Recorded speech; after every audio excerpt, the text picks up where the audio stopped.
지난주 말씀 기억나세요? 복음의 부메랑. 왜 부메랑이라고 그랬어요? 이스라엘에서 떠난 그 복음이 온 이방 땅을 막 두루다니면서 복음 전하다가 다시 이스라엘로 돌아왔다. 세 가지 말씀드렸죠. 세 가지 은혜. 첫 번째는 거절된 은혜. 누가 거절했어요? 이스라엘 백성들이 거절했어요. 하나님께서 은혜로 믿음으로 구원해 주셨는데 그걸 거절해요. 어떻게? 짐을 지고 달려요. 짐을 지고 율법의 짐. 그거 예수님 오셔가지고 벗겨주신 거거든요. 그렇게 안 살아도 괜찮아요. 율법에 얽매여서 막 살고 안 해도 괜찮아요. 그냥 믿음으로 살면 되는데 율법의 짐을 지고 가요. 그러니까 이게 안 돼요. 또 두 번째는 달리는 방법이 틀렸다고 그랬잖아요. 방법이 틀렸어요. 그러니까 구원받는 거 그냥 믿음으로 받으면 되는데 자기 의를 통해서 받으려고 애를 써요. 열심히 노력하죠. 그러면서 제가 마라톤 얘기했죠. 마라톤 할 때 어떤 사람이 자전거 타고 갔어요. 1등 했어요. 그런데 실격이에요. 왜요? 방법이 틀렸어요. 그렇게 하면 안 되거든요. 그러니까 거절되는 애. 하나님은 정말 구원해 주길 원했어요. 그냥 믿으면 돼요. 예수님 믿으면 되는데 믿는 것만으로는 안 해요. 율법에 짐을 지고 자기 의를 막 이루려고 하고 하다가 실패했어요. 그래서 그 구원이 어디로 넘어가요? 이방인에게로. 두 번째 은혜가 접붙임의 은혜. 이방인들이 한 게 있어요, 없어요? 한 게 아무것도 없어요.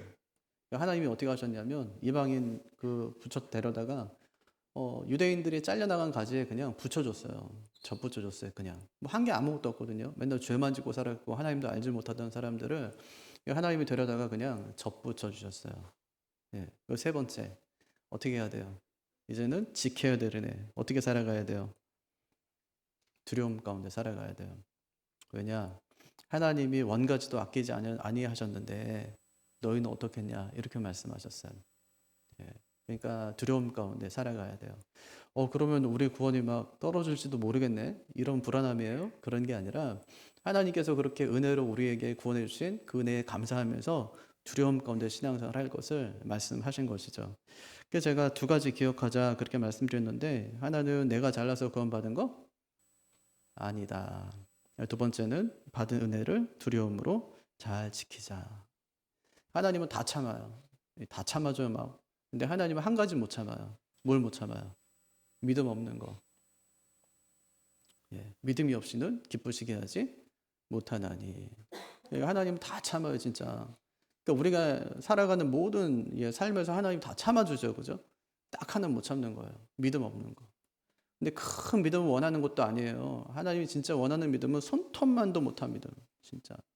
겨자씨의 하늘 같은 믿음이에요. 너무너무 작은 믿음. 손톱만도 못한 믿음. 진짜 손톱에 때만한 믿음 있잖아요. 그만한 믿음이라도 있으면이에요. 근데 그것도 없어요. 그러니까 하나님이 참을 수가 없어요, 그거는. 그러니까 하나님은 모든 사람을 다 구원하시기를 원하시죠. 하나님은요, 모든 사람이 하나님을 다 알고 하나님 다 구원하시기를 원하세요. 근데 아무리 원하셔도 못하는 게 있어요. 믿음이 없으면 못해요. 아무리 하나님이 하고 싶다고 해도 그의 믿음이 없으면 하나님께서 그를 어떻게 구원할 수가 없어요. 그래서 하나님은 다 참는데 믿음 없는 건 못 참으신다.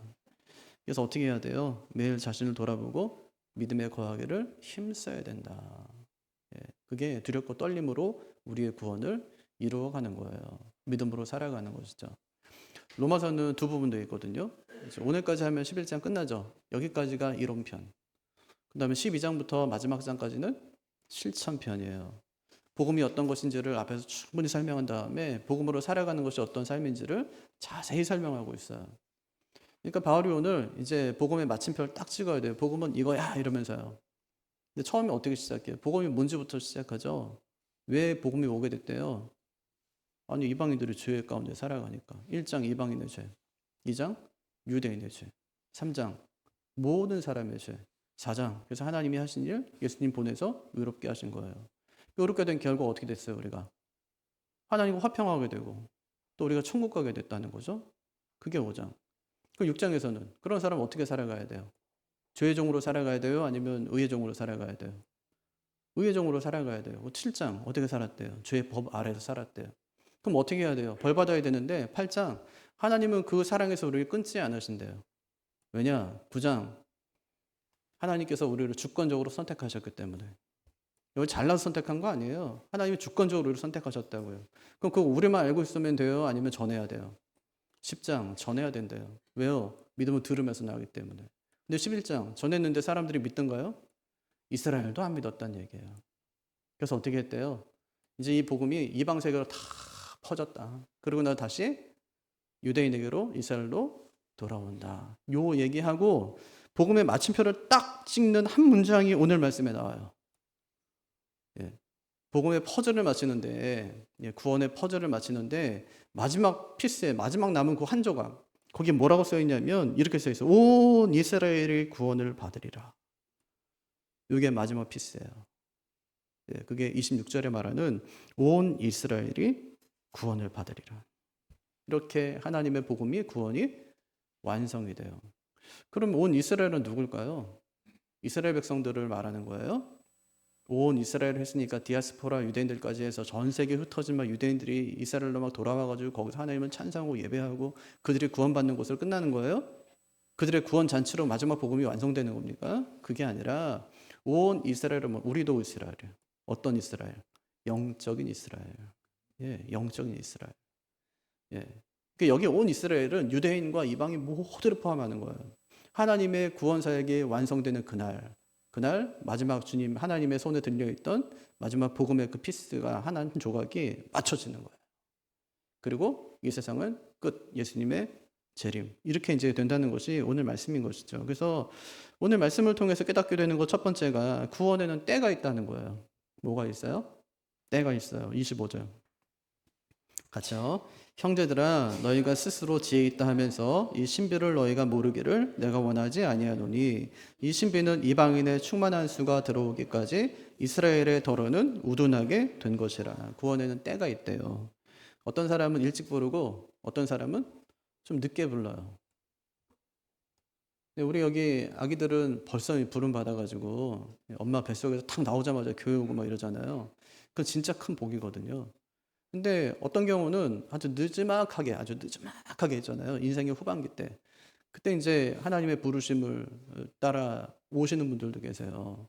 가족구원을 해서 열심히 기도하잖아요. 10년 동안, 20년 동안 남편이 위해 기도했는데 남편이 아직 예수 안 믿어요. 그럼 이제 어떤 분이 와서 그러죠. 막 낙심하고 있을 때 염려하지 말라고. 하나님께는 다 때가 있다고.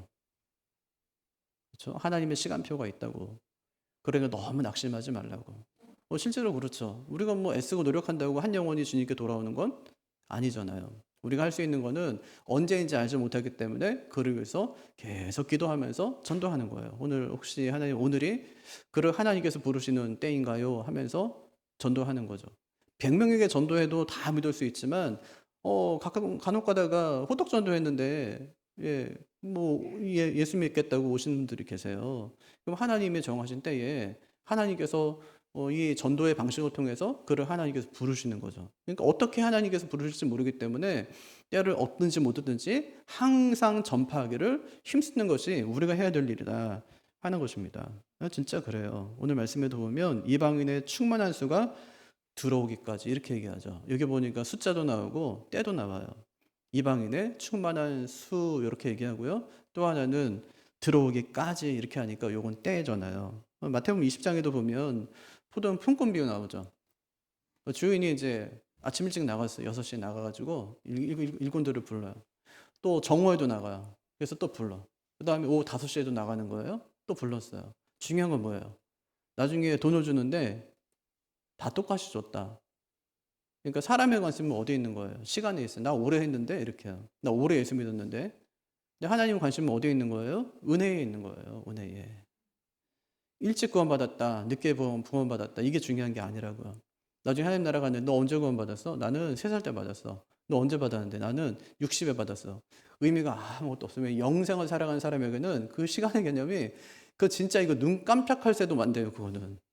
그러니까 일찍 받았든 늦게 받았든 진짜 중요한 건 뭐냐면 구원받았다는 사실이에요. 내가 하나님께 구원받았다. 언제 받았냐보다 더 중요한 것은 뭐냐면 내가 구원받았다는 사실이에요.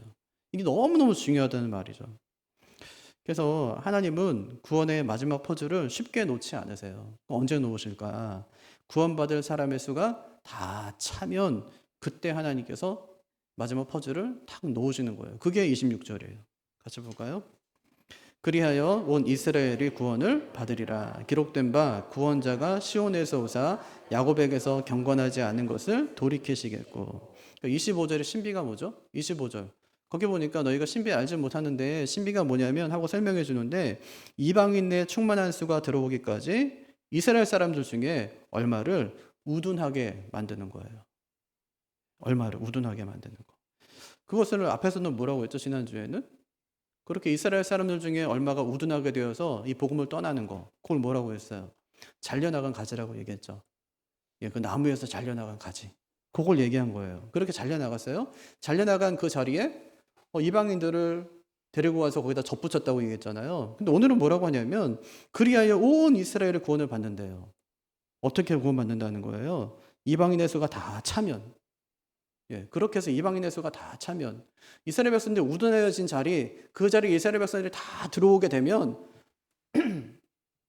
그러면 이제 온 이스라엘이 구원을 받는다. 그렇게 말씀합니다. 그러니까 여기서 말하는 온 이스라엘은 누구예요? 이스라엘 백성도 원래 있었어. 근데 이들 중에 얼마가 예수 안 믿어요. 뭐 대부분이 안 믿죠. 지금까지 계속 안 믿으니까. 안 믿어요. 그래서 이 사람들이 구원에서 이제 멀어졌어요. 근데 하나님께서는 뭘로 채우냐면 왜 그 왕의 혼인잔치 비유 한번 생각해 보세요.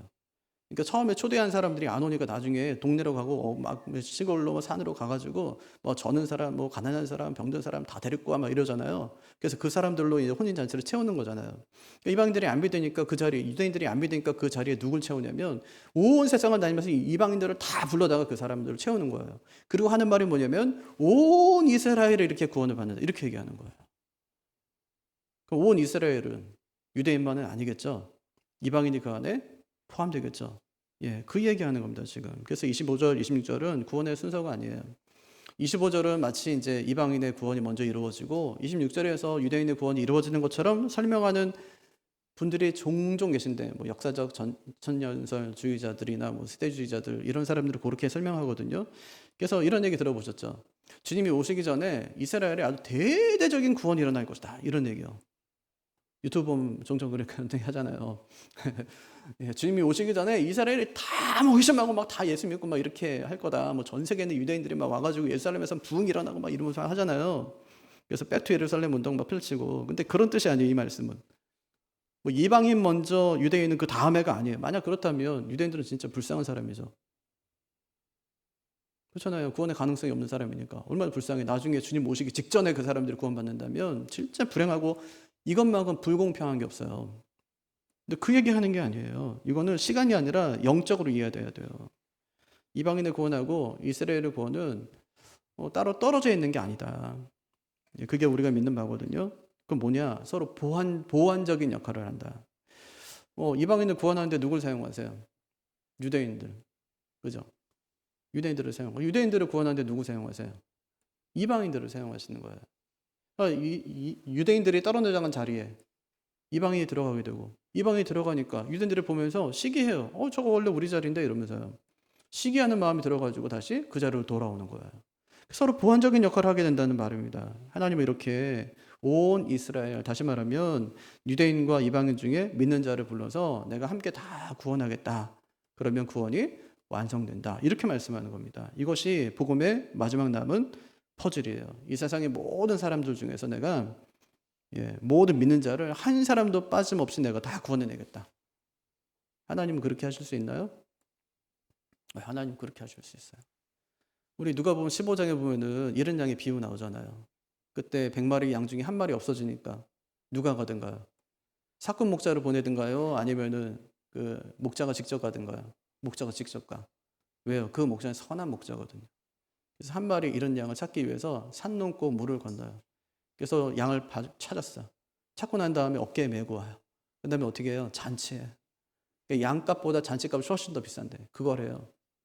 그게 주님의 마음이에요. 그러니까 주님께서는 당신이 택한 백성, 구원하고자 하는 사람은 한 사람 놓치지 않으신다. 전부 구원해 내신다는 말을 하고 있는 겁니다. 하나님은 이거 하기 위해서 급하게 서두르지 않아요. 지금 2000년 지났잖아요.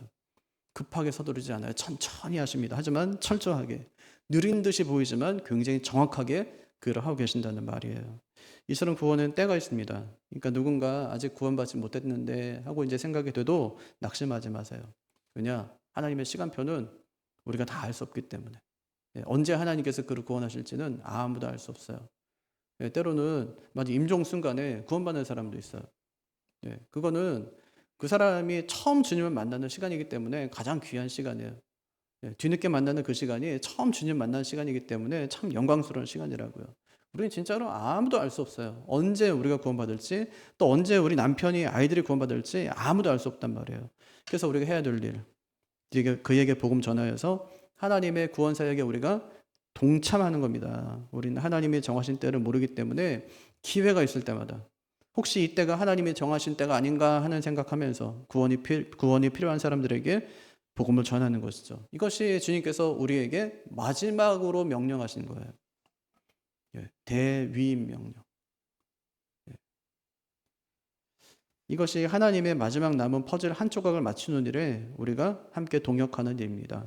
구원에는 때가 있어요. 그때를 알지 못하기 때문에 더 열심히 믿고 더 열심히 전하는 겁니다. 그럼 구원하는 방식은 뭐예요? 어떻게 구원하세요? 하나님께서. 바울이 다시 한번 강조하는데 뭘로 구원한대요? 구원은 오직 은혜로. 구원에는 때가 있지만 우리의 노력으로는 안 된다. 이런 뜻이에요. 우리 노력으로는 안 돼요. 그게. 그 28절. 시작. 복음으로 하면 그들이 너희로 말미암아 원수된 자요 택하심으로 하면 조상들로 말미암아 사랑을 입은 자라. 복음으로 하면 그들은 누구예요? 그들은 너희로 말미암아. 그들은 누구예요? 유대인. 너희는요? 이방인. 복음으로 하면 그 유대인은 너희로 말미암아. 이방으로 말미암아 원수된 자요. 택하심으로 하면 조상들로 말미암아 사랑을 입은 자다. 이렇게 얘기하죠. 왜 유대인이 하나님과 원수된 것이 이방인 때문이에요. 복음의 관점에서 보면 그렇다는 말이에요. 이방인의 구원을 위해서 자신들이 하나님의 원수가 되었으니까. 근데 진짜 그러기 싫은데 그런 거예요? 그런 건 아니에요. 하나님이 그러지 마, 그러면 안 돼. 그렇게 하면 구원받지 못하는 거야. 선지자 엄청나게 많이 보내는데 보낼 때마다 어떻게 매를 때리고 죽이고 이래가지고 예수님까지 나중에 죽였으니까. 그래서 어쨌든지 간에 자신들이 이 복음에서 떠난 거 아니에요. 떠났을 때 하나님이 어떻게 하셨냐? 그 떠난 것을 사용하셔서 이방인을 구원하시는 기회로 삼으셨다. 그런 얘기입니다. 그래서 엄청난 특권을 받은 거잖아요. 2장에 보면 어떤 특권 받았대요? 유대인의 특권. 이건 엄청난 특권이죠. 하나님이 진짜 한 200개 되는 나라 중에서 딱 하나를 지명하셔가지고 선택받은 백성으로 하나님께서 삼으셨어요. 모든 민족을 위한 한 민족으로. 제사장 나라로 그들을 하나님께서 부르신 거 엄청난 특권이죠. 근데 부르기만 하고 아무것도 안 주면 어떻게 살지 모르니까 율법을 줬어요. 율법은 이제 하나님의 뜻을 알 수 있는 도구잖아요. 줬어요. 그리고 나중에는 하나님까지 줘버려요. 그냥 다른 거 안 믿어도 괜찮아. 다른 신은 다 거짓신이니까 나만 믿으면 돼. 줬어요. 특권을 줬더니 특혜로 알았어요. 잘못 사용해요. 그래서 하나님을 떠나고 맙니다. 이렇게 하나님과 원수가 되었어요. 그럼 하나님께서 버렸어요? 원수 됐으니까? 아니요. 그러니까 하나님 입장에서는 이스라엘은 이거는 원수는 아니고 왼수예요. 왼수. 진짜. 여러분 원수하고 왼수의 차이 아시죠? 남편은 원수예요? 왼수예요? 왼수예요. 왼수. 원수는 적대 관계잖아요. 근데 왼수는 뭐예요? 여전히 그래도 사랑이 아주 조금 남아있어. 버릴 수는 없어요. 그게 왼수거든요. 그러니까 이스라엘은 왼수예요. 하나님께서 보실 때. 버릴 수 없어. 너무 사랑하는데 요놈이 좀 잘하면 좋겠는데. 그런 마음이 있는 거죠. 두 가지 관점이죠. 하나는 복음의 관점. 예수님은 거절했기 때문에 원수이지만 택하심의 관점에서 보면 하나님은 여전히 그들을 사랑하신다. 이렇게 얘기하는 겁니다. 하나님은요. 우리 행동을 보고 구원하실까요? 아니면은 언약을 기억하며 구원하실까요? 언약을 기억하는 거예요. 구원하기로 작정했으니까 구원하는 거예요. 우리가 구원받는 건 착해서 아닙니다. 하나님의 언약 때문에 구원하는 거예요. 어떤 언약인데요? 이것도요. 하나님께서 우리가 잘나가지고 우리가 하나님 사이에 이렇게 맺은 그런 언약도 아니에요. 하나님과 예수님 사이에 맺은 언약, 구속 언약. 제가 가서 이 인간들의 모든 죄를 짊어지고 제가 다 가서 죽겠습니다. 이런 언약이에요. 그래 죽으면 내가 다 용서해 줄게. 너 그 죽음을 믿는 사람마다 너를 믿는 자마다 내가 다 용서해 줄게. 언약했어요. 예수님께서 실제로 그 언약대로 죽으셨어요. 그리고 믿는 자마다 다 구원받는 거예요. 지금 죄 없는 사람이 구원받는 거 아닙니다. 믿는 사람이 구원받는 거예요. 요즘에 한간에 뭐 베리집 받고 뭐 이렇게 뭐 하면 뭐 구원받지 못한다는 얘기 많이 하죠, 그죠? 유튜브 보지 마시라고. 예, 뭐 베리집 받고 나중에 그러면 우리가 뭐 구원받지 못하고 아니요. 성경에 그런 얘기가 없어요. 베리집 받으면 구원받지 못하는 게 아니라 예수 안 믿으면 구원받지 못하는 거예요. 예수 믿으면 구원받는 거예요. 딱 한 가지 길밖에 없어요. 예수 믿는 거예요. 예수 믿지 않으면 구원받지 못하는 거고 예수 믿으면 구원받는 거예요. 다른 법 뭐가 있습니까? 현혹되지 말라고요. 성경 안 읽고 자꾸 이상한 거 보니까 맨날 뭐 그런 얘기만 듣고 하니까 옆에 사람한테 그런 또 전돈 잘해요. 그건 또 이거 봐봐, 이거 엄청난 거 하면서 계속 보여주고 막 헷갈리게 하고 혼미케 하고 막 이렇게 혼미하게 하는 거는 막용하는 거거든요. 이거는 말씀으로 충분합니다. 믿음으로 충분해요. 흔들리지 마세요. 그럴 필요 전혀 없어요. 그럼 하나님께서 이렇게 이제 구원했단 말이에요. 인생들이 굉장히 죄인인데 하나님 구원했어요. 구원해놓고 하나님 후회할까요? 이놈들 내가 괜히 구원했어. 이렇게 하나님께서 하실까요? 아니요. 그렇게 하지 않는데요. 그 29절. 우리를 구원해놓고 하나님 후회하시니? 아니요. 29절 같이 읽어볼까요? 하나님의 은사와 부르심에는 후회하심이 없느니라. 여러분, 우리의 구원이 취소될 가능성이 있습니까? 없습니까? 그럼 100% 없습니까? 아니면 90%는 혹시 모릅니까? 100%. 100%. 알미니우스의 선택론이 있어요. 알미니안 주의자들이 지금도 이제 믿고 있는 건데 뭐라고 하냐면 참된 신자도 믿음을 버리면 구원을 이룰 수 있다. 하나님의 은혜는 강제하지 않기 때문에 인간은 언제든지 자유의지로 그 은혜를 거부할 수 있다. 구원은 끝까지 유지되지 않을 수 있다. 이렇게 주장합니다. 이 문제 때문에 1618년에서 1619년 그 사이에 교회 회의가 열려요. 유럽에서 열린 첫 번째 회의였어요. 도르트 회의라고 약 180번의 회의를 엽니다. 그리고 이 알미니우스의 주장에 대해서 공식적으로 이단 판정을 내려요. 그때 이런 결정 내리거든요. 하나님의 선택은 인간의 행동이나 조건에 달려있지 않다. 선택된 자는 결코 은혜에서 완전히 떨어지진 않는다. 이런 얘기 들어보셨죠? 그렇게 살면 구원 못 받아. 너 그렇게 살면 구원 못 받아. 이런 얘기 들어보셨죠? 목사들이 많이 겁박하죠. 그런 식으로 해갖고 뭐 구원 받겠냐면서. 똑바로 해야지, 그죠? 이게 두 가지 전제가 깔린 말인데, 하나는 행위에 따라 구원이 유지된다는 생각. 두 번째는 믿음을 잃으면 구원도 잃는다는 그런 관점. 이게 알미니안주의의 핵심이에요. 여러분, 그러니까 제가 설교 많이 듣지 말라는 거예요. 감리교 목사님 설교 들으면 그렇게 살면 구원 못 받아 이렇게 얘기합니다. 왜냐하면 알미니안주의니까. 근데 장로교 목사들 설교 들으면 지금처럼 저처럼 구원은 살고 못 살고에 따라 받는 게 아니라 하나님의 전적인 은혜로 말미암아 받는 겁니다. 그럼 누구 말을 믿어야 돼요? 장로교 목사 말을 믿어야 돼요? 아니면 감리교 목사 말을 믿어야 돼요? 성경 말씀을 믿어야지. 성경 말씀. 제가 성경에 진짜 그런 점 볼게요. 여러분, 한번 내 안에 성령께서 오시면 떠나요, 안 떠나요? 그게 제 말이에요? 성경에 있어요. 어디 있어요? 요한복음 14장 6절. 요거 기억하세요. 요한복음 14장 6절에 한번 성령 보내줬어요. 다른 보혜사 너에게 보내겠다. 그는 영원히 너희를 떠나지 않는다. 그는 너를 영원히 떠나지 않는다. 이렇게 주님께서 약속하셨어요. 성령께 오셨어. 그럼 내 안에 오셨어요? 어떻게 알아요? 이것도 성경에 나와요. 고린도전서 12장 3절 보면 성령이 아니면 누구든지 예수를 주시라 할 수 없느니라. 예수는 주님하고 불러요? 이건 성령이 아니면 안 된대. 그럼 뭐예요? 내 안에 성령이 계신다는 건데. 그럼 내 안에 성령이 계세요. 근데 여러분 죄에 죄 앉아요. 죄에 죄요. 그럼 지옥 가요? 어느 날 교회 안 나서. 오늘도 교회 안 나오시는 분들 많죠. 오늘 연휴니까 오늘 황금 연휴. 내일 모레까지.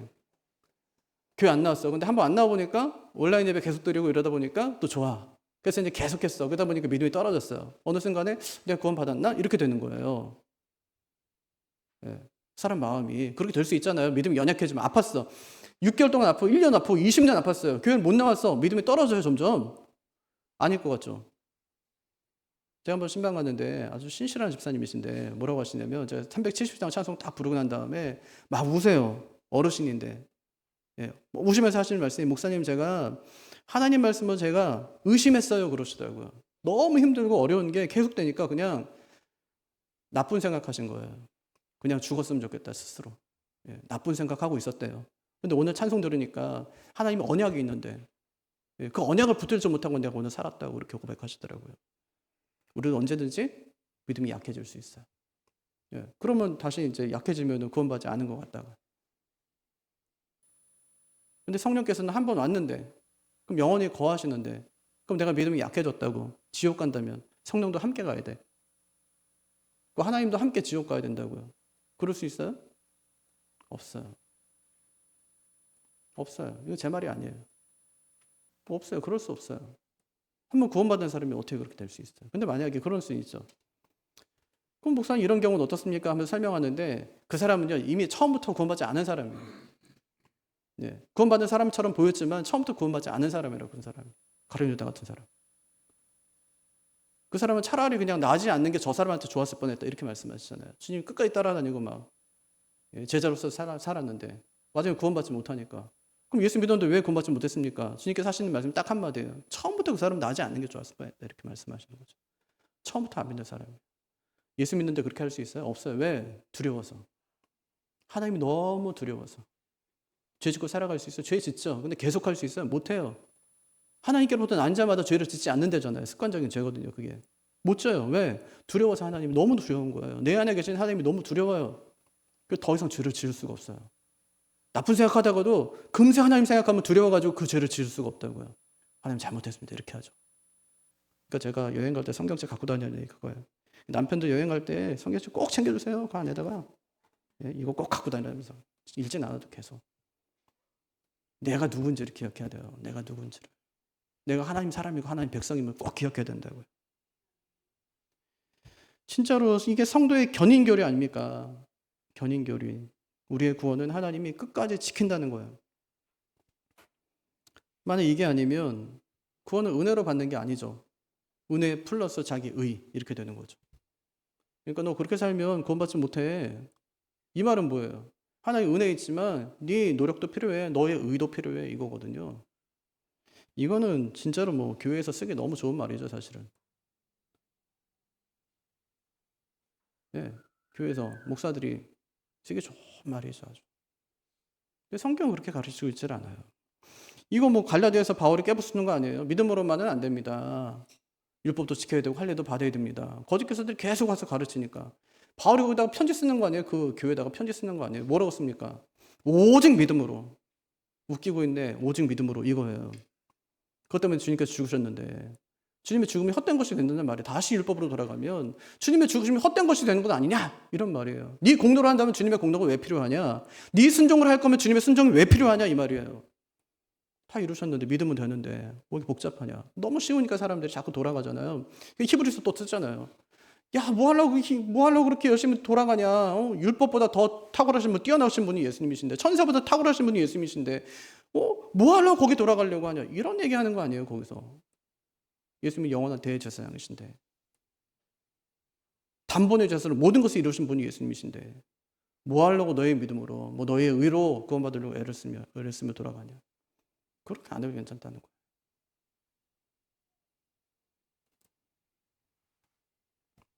구원은요, 오직 은혜로 받습니다. 바울이요, 그 얘기를 이어서 하는 거예요.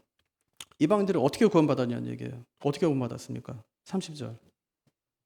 보세요. 진짜인지. 시작. 너희가 전에는 하나님께 순종하지 아니하더니 이스라엘이 순종하지 아니함으로 이제 긍휼을 입었는지라. 핵심이 뭐냐면 순종하지 않았는데 긍휼을 입었다는 거예요. 순종하지 않았는데 긍휼을 입었어요. 구원은 내 순종이 아니에요. 주님의 순종. 주님의 순종은 완성된 순종이에요. 끝났어요, 이미. 내 순종으로 받는 게 아니에요. 우리는 구원의 은혜에 감사해서 순종하는 거지. 구원받기 위해 순종하는 사람들은 아니라고요. 구원은요, 긍휼로 하나님께서 불쌍히 여기심으로 우리가 구원받았다는 거예요. 이방인들이 무슨 순종했습니까? 하나님 알지도 못하는데. 로마서 1장에서 말한 거잖아요. 그들이 하나님을 마음에 두기 싫어하여 어리석은 마음으로 우상을 섬겼다 이렇게 정의하잖아요. 하나님 마음에 두기 싫어해요. 그래서 우상을 섬겨버려요. 근데 하나님께서 그들을 구원하십니다. 뭐가 순종이 있었다는 얘기예요? 아무것도 없었다는 얘기예요. 순종이 아무것도 없어요. 구원하시는 이유가 뭐냐? 동기가 뭐냐? 하나님의 긍휼이에요. 불쌍히 여기셨기 때문에. 근데 무슨 뭐 순종이 뭐 내 얄팍한 믿음이 구원한다는 얘기예요. 오히려 나의 불순종이, 나의 믿음 없음이 나에게 참 구원이 필요하구나 하는 사실을 부각시켜서 하나님의 은혜를 입게 되었고 구원받게 되었다. 이 고백이 훨씬 더 진솔한 고백이죠. 그럼 내가 구원받은 이유가 있다면 딱 한 가지예요. 하나님의 긍휼하심. 이것밖에 없어요. 예. 그게 31절, 32절. 그것도 한번 보죠. 이와 같이 이 사람들이 순종하지 아니하니 이는 너희에게 베푸시는 긍휼로 이제 그들도 긍휼을 얻게 하려 하심이라. 하나님이 모든 사람을 순종하지 아니하는 가운데 가두어 두심은 모든 사람에게 긍휼을 베풀려 하심이라. 하나님께서 우리를 세상에 딱 풀어놓고 어디 한번 믿어봐 이렇게 하셨다면 믿을 사람 하나 없습니다. 근데 하나님께서 어떻게 하셨다는 거예요? 모든 사람을 순종하지 아니하는 가운데 가두어 두셨대요. 순종하지 아니하는 가운데 가두어 두셨대요. 그러니까 우리가 찬송 중에 내 모습 이대로 주 봐두옵소서. 이게 주님께 갇힌 모습이거든요. 가둬놨어요. 내 모습 이대로 주 봐두옵소서. 그러니까 주님께서 내 모습 이대로 받아주신 거죠. 죄인의 모습 그대로, 불순종의 모습 그대로 다 그냥 받아주신 거예요. 그렇게 순종하지 아니하는 가운데 가둬 주셨어요. 왜 그렇게 하냐? 긍휼을 입게 하기 위해서. 이게 구원의 방주예요. 가둬놨어요. 네, 가둬놨어요. 그냥. 하나님의 구원이 우리 열심히 노력이 아니라 하나님의 은혜로 이루어짐을 깨닫게 하기 위해서 그렇습니다. 그럼 이 사실을 깨달으면 그 다음에 우리의 반응이 뭐예요? 찬양할 수밖에 없어요. 그래서 복음의 그 마침표를 뭘로 찍냐면 바울이 찬양으로 찍습니다. 33절. 시작. 깊도다 하나님의 지혜와 지식의 풍성하며 그의 판단은 헤아리지 못할 것이며 그의 길은 찾지 못할 것이로다. 그러니까 지금 바울이 11장까지 계속 복음을 설명했잖아요. 이방인의 구원과 유대인의 구원이 어떻게 이루어지는지. 하나님은 이방인의 구원을 위해 유대인을 사용하시고 유대인의 구원을 위해서 이방인을 사용하시고 이방인과 유대인 모두가 불순종했지만 하나님께서 은혜로 그들을 구원하셨다. 이 얘기를 계속한 거잖아요. 근데 여기서 설명은 멈춰요. 예. 왜냐하면 하나님의 이런 구원의 방식을 다 이해하려고 노력했지만 다 이해할 수가 없는 거예요. 왜? 너무 그것이 깊어서. 그 깊은 하나님의 구원의 방식을 생각할 때 나의 지식, 나의 이해로는 그것을 다 설명할 수 없기 때문에 거기서 멈춰버려요. 그냥 멈추고 찬양하기 시작합니다. 깊도다 이러면서. 깊은 거예요. 이 말은 하나님의 구원에 대한 바울의 경외심입니다. 복음을 설명하던 그가 이제는 하나님을 경배하는 자료로 나아가는 거예요. 복음을 이해하고 설명할수록 전혀 진짜 이 로마서 설교 준비하면서 많이 울었어요. 그 하나님의 긍휼하심 때문에. 이 하나님의 높고 위대하고 크고 놀라우신 그 사랑이 압도되기 때문에요. 바울이 찬양할 때 막 자기가 생각나는 대로 내 감정대로 하질 않아요. 그럼 어떻게 하냐? 성경에 하나님을 떠올리며 찬양해요. 하나님의 지혜와 지식은 풍성합니다. 그의 판단은 측량할 수 없습니다. 그 뜻은 깊고도 깊어서 인간은 그 뜻을 다 알 수가 없습니다. 바울이 신학 강의 딱 마치고요. 이제는 하나님 앞에 예배자로 서는 겁니다. 하나님의 지혜를 수학적으로 설명하거나 논리적으로 증명하려고 하지 않아요. 왜냐? 인간은 누구도 하나님의 깊이를 다 헤아릴 수 없기 때문에. 그게 34절, 35절이에요. 누가 주의 마음을 알았느냐? 누가 그의 모사가 되었느냐? 누가 주께 먼저 드려서 갚으심을 받겠느냐? 누가 주의 마음을 알았느냐? 아니, 하나님이 이런 방식으로 구원하실지 우리가 알았어요? 몰랐어요. 누가 그의 모사가 되었느냐? 하나님 이런 방식으로 한번 구원해 보시죠. 하면서 제안한 사람이 있었습니까? 없었어요. 누가 주께 먼저 드려서 갚으심을 받겠느냐? 누가 하나님 저 이렇게 살았으니까 저 구원해 주세요. 할 수 있는 사람이 누가 있겠냐고요. 그런 사람은 한 사람도 없다는 말이에요. 그래서 이 모든 것이 전부 하나님의 은혜 때문이라는 겁니다. 그러니까 너는 그저 무릎이나 꿇어라. 너는 계획자나 좋은 자가 아니라 긍휼을 입은 자일 뿐이다. 이것이 복음을 깊이 이해한 자의 태도입니다. 그럼 이것을 이해하면 찬양하지 않을 수 없겠죠? 예, 그게 36절이에요. 마지막으로 찬양으로 복음에 대한 설명을 마치는 겁니다. 같이 읽어보죠. 이는 만물이 주에게서 나오고 주로 말미암고 주에게로 돌아갑니다. 그에게 영광이 세세에 있을지어다. 아멘. 하나님 모르면 겁없이 달려들어요. 근데 하나님을 조금이라도 알면 무조건 항복해요. 그 앞에. 저는 모릅니다. 하나님은 항상 옳습니다. 이는 만물이 주에게서 나오고 주로 말미암고 주에게로 돌아갑니다. 이 말은 존재론적, 우주론적, 구속사적, 명제적. 하나님은 시작이시며 또 과정이시고 끝이시다. 모든 것은 하나님으로부터 나왔고 하나님 안에서 의미를 찾으며 결국 하나님께 돌아간다는 말이에요. 이것이 복음의 부메랑이죠. 그리고 복음의 마지막 맞춰질 퍼즐입니다. 우리가 구원을 다 이해할 수 없지만 단 한 가지 알 수 있어요. 아, 구원은 은혜로 이루어지는 거구나. 하나님의 경륜은 감춰져 있지만 하나님의 성품은 드러나 있습니다. 그 하나님의 성품은 긍휼이에요. 하나님께서 우리를 구원하시는데 그 크신 경륜은 다 이해할 수 없지만 하나님은 긍휼로 우리를 구원하신다는 말입니다. 언제까지요? 끝까지 한 사람이 남더라도 그 사람이 예수 믿을 때까지 하나님은 참고 기다리신다고요. 우리가 먼저 믿은 것도 나중 믿게 된 것도 전부 하나님의 은혜 안에서 이루어진 일입니다. 하나님은 참 인간의 불순종조차도 사용하셔서 당신의 구원을 이루시는 분이세요. 불순종의 재료를 가지고 아주 멋지게 하나님께서 요리를 만드시는 분이시라고요. 우리가 할 수 있는 단 한 가지, 하나님 경외하고 순종하고 감사하는 일입니다. 오 깊도다. 이것이 우리의 고백이 되어야 되겠죠. 우리를 구원하신 그 하나님 앞에 늘 감사하고 또 찬송하고 영광 돌리며 나를 구원해 주신 그 은혜 앞에서 하나님 앞에 납작 엎드려서 하나님 저 이제 아무것도 안 해주셔도 괜찮습니다. 저 진짜 하나님만 있으면 됩니다. 하는 믿음의 고백이 우리에게도 우리 입술을 통해서 막 터져나오게 되기를 주님의 이름으로 축복합니다. 자리